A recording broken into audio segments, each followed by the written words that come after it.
نہج البلاغہ خطبہ نمبر 22۔ بسم اللہ الرحمن الرحیم۔ امیر المومنین علی علیہ السلام نے عثمان کے قتل کا الزام عائد کرنے والوں کے بارے میں فرمایا، معلوم ہونا چاہیے کہ شیطان نے اپنے گروہ کو بھڑکانا شروع کر دیا ہے اور اپنی فوجیں جمع کر لی ہیں تاکہ ظلم اپنی انتہا کی حد تک اور باطل اپنے مقام پر پلٹ آئے۔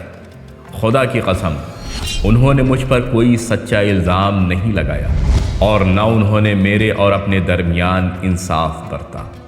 وہ مجھ سے اس حق کا مطالبہ کرتے ہیں جسے خود انہوں نے ہی چھوڑ دیا، اور اس خون کا بدلہ چاہتے ہیں جسے خود انہوں نے ہی بہایا ہے۔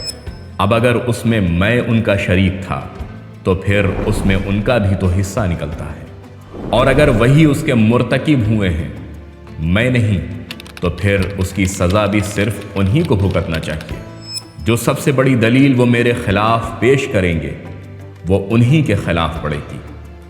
وہ اس ماں کا دودھ پینا چاہتے ہیں جس کا دودھ ختم ہو چکا ہے، اور اس بدعت کو پھر سے زندہ کرنا چاہتے ہیں جو مر چکی ہے۔ ہائے کتنا نامراد یہ جنگ کے لیے پکارنے والا ہے! کون پکار رہا ہے اور کس مقصد کے لیے اس کی بات سنی جا رہی ہے؟ میں اس بات سے خوش ہوں کہ پروردگار کی حجت ان پر تمام ہو چکی ہے اور وہ ان کے حالات سے باخبر ہے۔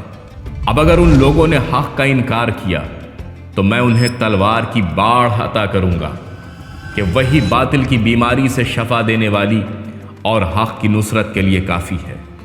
حیرت ہے کہ وہ مجھے یہ پیغام بھیجتے ہیں کہ میں نیزہ زنی کے لیے میدان میں اتر آؤں اور تلواروں کی جنگ کے لیے جمنے پر تیار رہوں۔ رونے والیاں ان کے غم میں روئیں۔ میں تو ہمیشہ ایسا رہا کہ جنگ سے مجھے دھمکایا نہیں جا سکا اور شمشیر زنی سے خوف زدہ نہیں کیا جا سکا، اور میں اپنے پروردگار کی طرف سے یقین کے درجے پر فائز ہوں، اور اپنے دین کی حقانیت میں مجھے کوئی شک نہیں ہے۔ ومن خطبة له عليه السلام حين بلغه خبر الناكثين ببيعته، وفيها يذم عملهم ويلزمهم دم عثمان ويتهددهم بالحرب. ذم الناكثين: ألا وإن الشيطان قد ذمر حزبه واستجلب جلبه ليعود الجور إلى أوطانه ويرجع الباطل إلى نصابه، والله ما أنكر علي منكرا ولا جعلوا بيني وبينهم نصفا.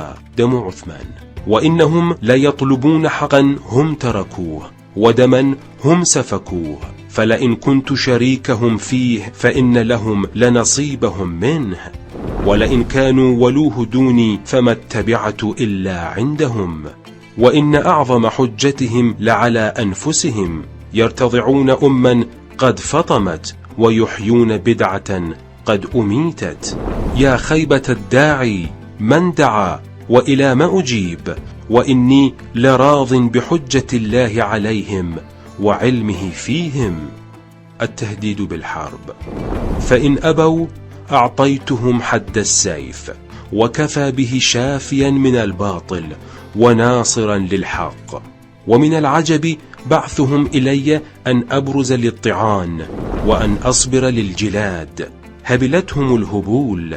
لقد كنت وما أهدد بالحرب ولا أرهب بالضرب، وإني لعلى يقين من ربي وغير شبهة من ديني.